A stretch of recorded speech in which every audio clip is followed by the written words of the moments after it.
Hello learners, welcome to Online Study Bytes. मैं हूं प्रतीक्षा और हम पढ़ रहे हैं क्लास 7 की ज्योग्राफी की बुक हम पृथ्वी और हमारा जीवन। आज हम चैप्टर 3 पढ़ने वाले हैं जो कि है धरातल के रूप में बदलने वाले कारक और आंतरिक कारक। चैप्टर 1 हम चैप्टर 2 दोनों ही अपलोड हो चुके हैं, तो आप प्लेलिस्ट में जाकर इन दोनों चैप्टर्स को देख सकते हैं। दोनों चैप्टर के इम्पॉर्टेंट पॉइंट्स आपको बताए हैं। यूपी टेट, सी टेट या फिर super TET, junior aided exam, कोई भी एग्ज़ाम है, ज्योग्राफी आता है तो एससीईआरटी की बुक्स पढ़ना ना भूलें। आपको ऐसे इंपॉर्टेंट पॉइंट्स मिलेंगे जो आपके एग्ज़ाम में क्वेश्चन बनकर आते हैं। तो चलिए स्टार्ट करते हैं। चैप्टर 3 धरातल के रूप बदलने वाले कारक, आंतरिक कारक, और ऐसे ही सेम चैप्टर है भ्राय कारक, जिसे हम नेक्स्ट वीडियो में पढ़ेंगे।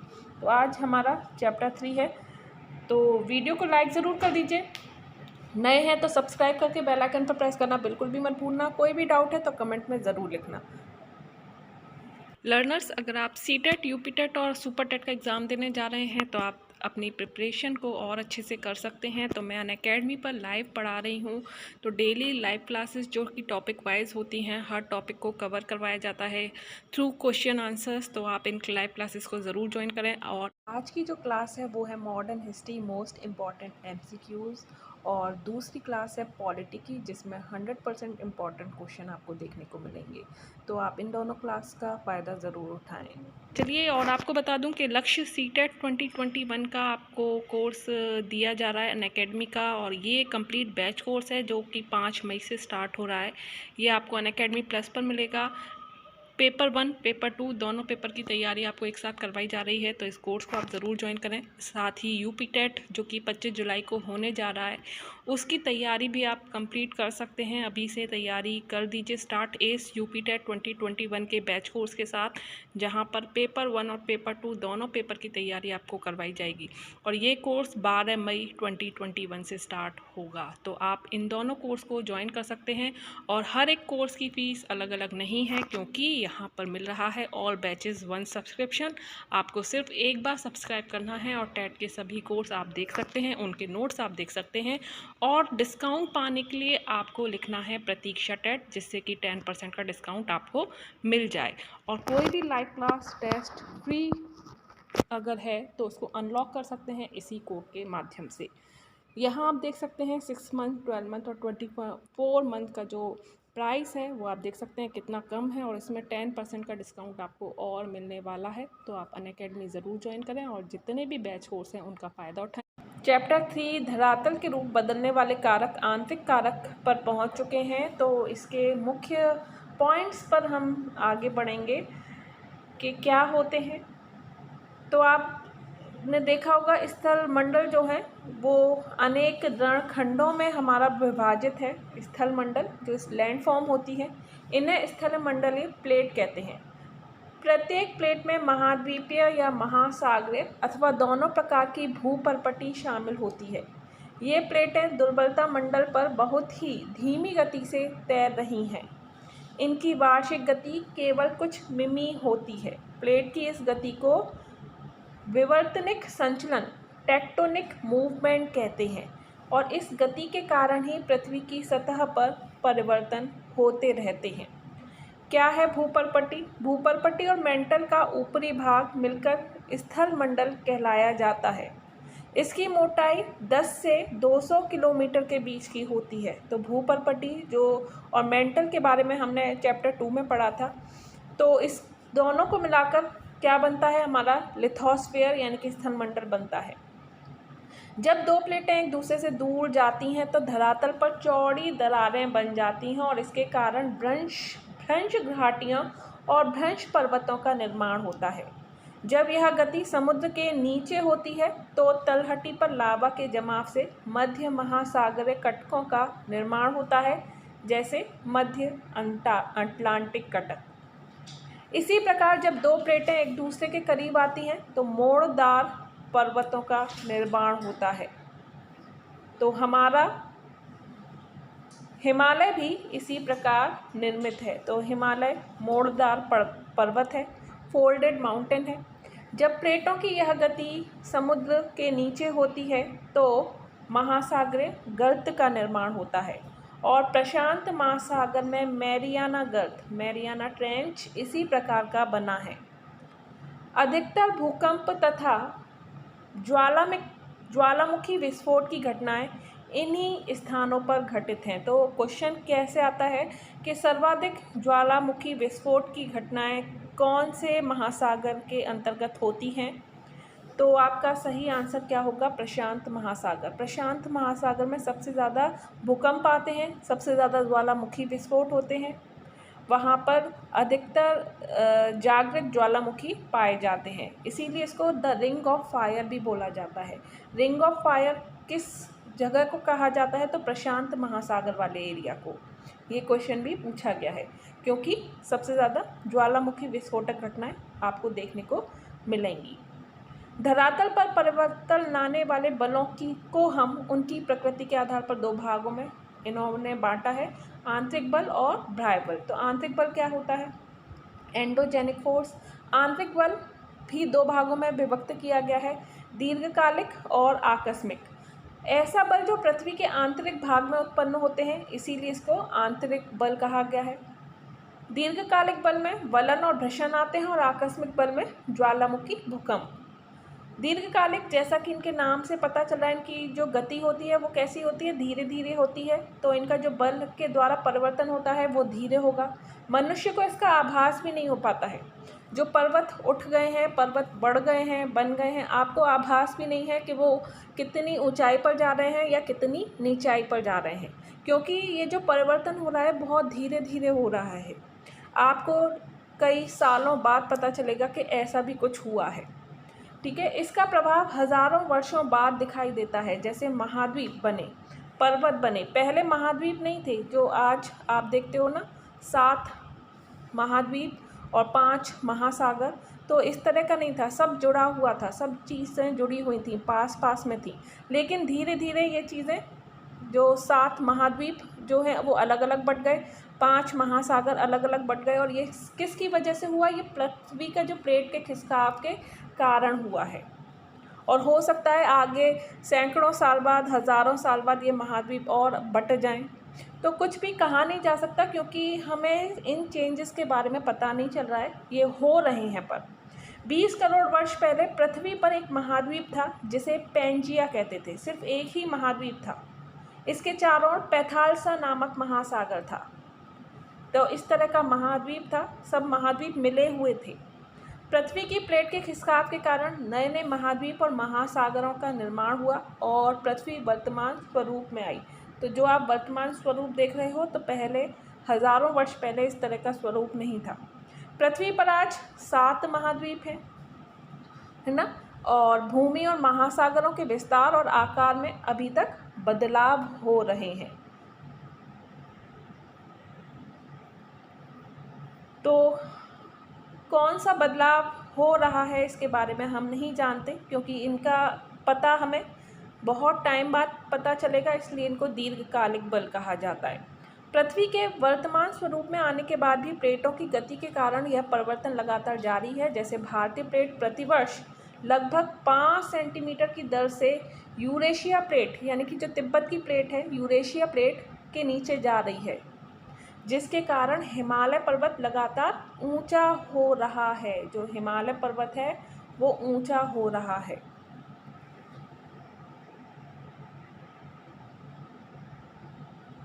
तो अब जो दीर्घकालिक होते हैं वो 2 भागों में बटे हुए हैं, वलन और घर्षण। वलन क्या है? फोल्डिंग।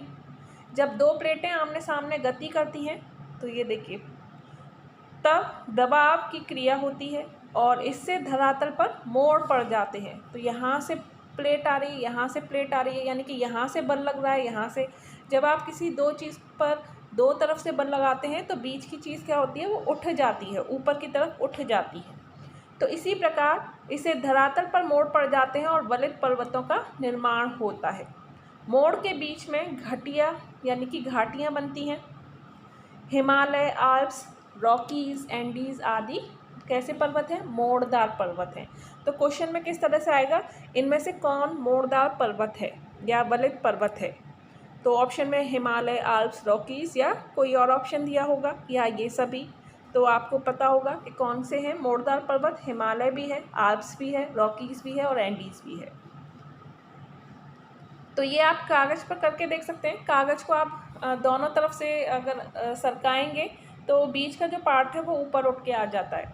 ये आपने करा भी होगा तो आपको पता होगा कि किस तरह से ये बल का प्रभाव पड़ता है। दूसरी चीज़ आती है घर्षण, फॉल्टिंग। जब दो प्लेटें विपरीत दिशा में गति करती हैं तो तनाव की स्थिति उत्पन्न हो जाती है। इससे लंबी और गहरी दरारें पड़ जाती हैं। तो यहाँ पर क्या हो रहा था, वलन में ये दोनों आमने सामने गति कर रही थी, और घर्षण में क्या हो रहा है कि दोनों विपरीत दिशा में गति कर रही हैं। एक इधर जा रही है तो एक इधर जा रही है, विपरीत दिशा में। अब जब आप विपरीत दिशा में गति करोगे तो क्या होगा, चीज़ों में दरार आएंगी। अब पेपर आप खींचोगे तो पेपर बीच में से फटता है कि नहीं, तो बस उसी तरह से है। तो जो गहरी दरारें पड़ रही हैं उन्हीं को हम भ्रंश कहते हैं, फॉल्ट कहते हैं। इन्हीं भ्रंश रेखाओं के सहारे भूपर्पटी का कुछ भाग या तो ऊपर उठ जाता है या तो नीचे धंस जाता है। ऊपर उठा भाग भूभाग यानी कि होस्ट या ब्लॉक पर्वत कहलाया जाता है, जबकि नीचे धंसा भाग जो है वो क्या कहलाया जाएगा, भ्रंश घाटी यानी कि रिफ्ट वैली कहलाया जाता है। भारत में विंध्याचल और सतपुड़ा पर्वत ब्लॉक पर्वत के तथा नर्मदा व तापी नदी भ्रंश घाटियों के उदाहरण हैं।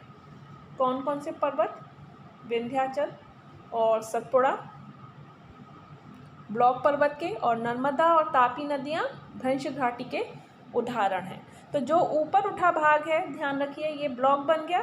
ब्लॉक क्या होता है, इस तरह का ब्लॉक बन गया ऊपर उठा भाग, और नीचे जो बना है ये क्या बना है, घाटी बना है। ये ब्लॉक है, ये घाटी है। तो इस तरह से भ्रंश का निर्माण होता है जब प्लेटें एक दूसरे के विपरीत दिशा में जा रही होती हैं। विंध्याचल, सतपुड़ा और नर्मदा तापी ध्यान रखें। अब है आकस्मिक बल। क्या होता है भाई, दूसरा जो बल का प्रकार है वो है आकस्मिक बल, जिसके बारे में हमें तुरंत पता चल जाता है। जैसे भूकंप आ रहा है तो आपको पता चल जाएगा, ज्वालामुखी फूट रहे हैं तो आपको पता चल जाएगा। तो ये होते हैं आकस्मिक बल। आकस्मिक बल द्वारा घटनाएं अचानक होती हैं, त्वरित होती हैं, इनका हम पर तत्काल प्रभाव पड़ता है। ज्वालामुखी और भूकंप आकस्मिक बल के ही कारण पैदा होते हैं और इसके कारण भूपटल के ऊपर विनाशकारी परिवर्तन होते हैं। ज्वालामुखी यानी कि वॉल्केनो, ज्वालामुखी का अर्थ है जिसके मुख से आग निकलती है, ज्वाला और मुखी। ज्वालामुखी विस्फोटक अचानक होता है जिसके द्वारा मैग्मा, गैस, राख, धुआं, कंकड़, पत्थर आदि तेजी के साथ बाहर निकलते हैं। इन सभी वस्तुओं का निकास एक संकरी नली द्वारा होता है जिसको निकास नली कहते हैं। धरती पर आने के लिए एक छिद्र बनाता है और इस छिद्र को वीवर कहते हैं। जब ज्वालामुखी उद्गार शांत हो जाता है तो इस वीवर में पानी इकट्ठा हो जाता है तो क्रेटर झील का निर्माण होता है। तो यहाँ आप देख सकते हैं पिक्चर में मैग्मा है, निकास नली के द्वारा ऊपर आ रहा है और जिस छिद्र से बाहर निकल रहा है इसको वीवर बोलते हैं, और जब ये ठंडा हो जाएगा तो ये क्रेटर झील का निर्माण करता है। भीतर के पदार्थ बाहर निकलकर धरातल पर जमा होते रहते हैं जिससे शंकु के आकार का ढेर बन जाता है और इसे ही ज्वालामुखी पर्वत कहते हैं। कभी कभी धरती की सतह पर लंबी दरार बन जाती है जिससे पृथ्वी के अंदर का मैग्मा रुक रुक कर लावे के रूप में बाहर आता रहता है और इससे धरातल का विस्तृत क्षेत्र लावे के कई परतों से ढक जाता है और लावा पठार का निर्माण होता है। भारत में दक्कन के पठार का निर्माण भी इसी प्रकार हुआ है। किससे? लावा के पठार से। तो लावा के पठार से भारत में किस पठार का निर्माण हुआ है, क्वेश्चन अगर आए तो दक्कन के पठार से। तो ज्वालामुखी का उद्गार क्यों होता है? जहाँ पर भूतल कमज़ोर होता है, एस्थेनोस्फीयर का मैग्मा उस भाग को तोड़कर बाहर निकलने का प्रयास करता है जो हमें ज्वालामुखी के रूप में दिखाई देता है।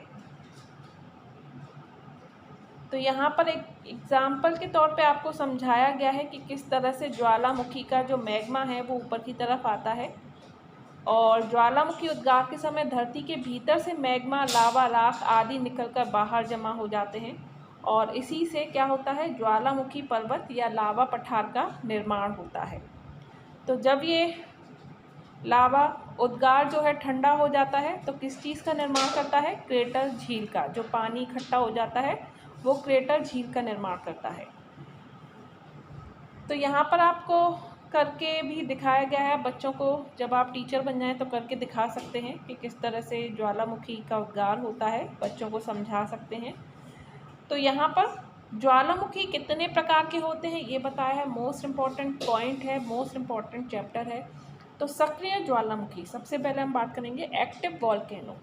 सक्रिय ज्वालामुखी हमेशा क्रियाशील रहते हैं और इनके मुख से लावा हमेशा निकलता रहता है। इटली का एटना और स्ट्रोम्बोली नामक सक्रिय ज्वालामुखी इसके उदाहरण हैं। स्ट्रोम्बोली ज्वालामुखी भूमध्य सागर में एक द्वीप पर स्थित है, जिसे सदैव उद्गार होने से आसपास का क्षेत्र प्रकाशमान रहता है। इसी प्रकार से इस ज्वालामुखी को भूमध्य सागर का प्रकाश स्तंभ भी कहते हैं। तो संसार का सबसे ऊंचा सक्रिय ज्वालामुखी अगर क्वेश्चन आएगा तो आपका आंसर क्या होगा, अमेरिका का कोटापेक्सी। तो ऊंचा ध्यान रखिए, ऊंचा आएगा तभी कोटापेक्सी है। दूसरा है सुप्त ज्वालामुखी। जब ज्वालामुखी का विस्फोट बहुत कम अर्थात कभी कभार होता है तो उस ज्वालामुखी को सुप्त ज्वालामुखी यानी कि डोर्मेंट वॉल्केनो कहते हैं। और जापान का फ्यूजियामा और इटली का वेसुवियस सुप्त ज्वालामुखी के उदाहरण हैं। फिर आता है तीसरा शांत ज्वालामुखी, एक्सटिंक्ट वॉल्केनो। इस प्रकार के ज्वालामुखी से कभी उद्गार हुआ था किंतु अब ज्वालामुखी विस्फोट की संभावना नहीं रहती। इसका मुख ज्वालामुखी पदार्थों से भरकर बंद हो जाता है और इसके मुख पर क्रेटर में पानी भर जाने के कारण क्रेटर झील बन जाती है। म्यांमार का पोपा तथा संयुक्त राज्य अमेरिका के ओरेगन राज्य की क्रेटर झील इसके प्रमुख उदाहरण हैं। और विश्व के प्रमुख ज्वालामुखी आप देख सकते हैं, एटना और Vesuvius Italy, Fujiyama Japan, Popa Myanmar, Barren Bharat, Mayon Philippines, Krakatoa Indonesia. और ये आप एक बार मानचित्र पे भी देख लें आप कहाँ पर ये कौन से हैं।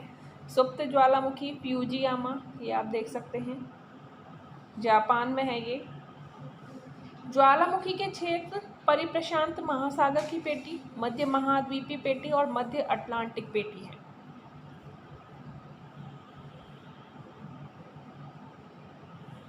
चलिए आगे बढ़ते हैं। अब ज्वालामुखी तथा भूकंप लगभग एक ही क्षेत्र में पाए जाते हैं और मोड़दार पर्वत जो होते हैं अधिकतर ज्वालामुखी क्षेत्र में वहीं पाए जाते हैं, क्योंकि पृथ्वी की पपड़ी का एक भारी किनारा जब दूसरे हल्के किनारे के नीचे घुसकर पिघलता है तब मैग्मा बनकर ज्वालामुखी के रूप में बाहर आ जाता है। क्लियर है कि मोड़दार पर्वत भी वहाँ ज़्यादा पाए जाएंगे जहाँ पर ज्वालामुखी होते हैं।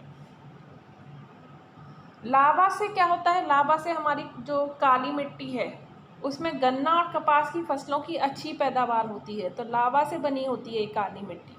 ज्वालामुखी विस्फोट से बहुत सारे बहुमूल्य खनिज पदार्थ जैसे लोहा, खनिज आदि भी ऊपर आते हैं। ज्वालामुखी क्षेत्र में गर्म जल स्रोत मिलते हैं जिसमें गंधक घुला रहता है जो चर्म रोग के लिए लाभकारी है। अधिक तापमान वाली भाप को संचित कर भूतापीय बिजली का निर्माण होता है। क्रेटर झील के बनने पर पर्यटक स्थल बनते हैं और झील का पानी सिंचाई के काम आता है। तो कितने सारे फायदे इन ज्वालामुखी से होते हैं, लेकिन जहां फायदे हैं वहां पर नुकसान भी है। ज्वालामुखी विस्फोट से निकलने वाले लावा का नीचे वनस्पति और जीव जंतु दब जाते हैं। ज्वालामुखी के कारण समीपवर्ती भागों में भूकंप आते हैं, खेत मकान नष्ट हो जाते हैं लावा से, और समुद्र में ज्वालामुखी विस्फोट से जल उबलने लगता है जिससे बड़बानर कहा जाता है, और इसके फलस्वरूप समुद्री जो जीव हैं, मछली आदि मर जाती हैं।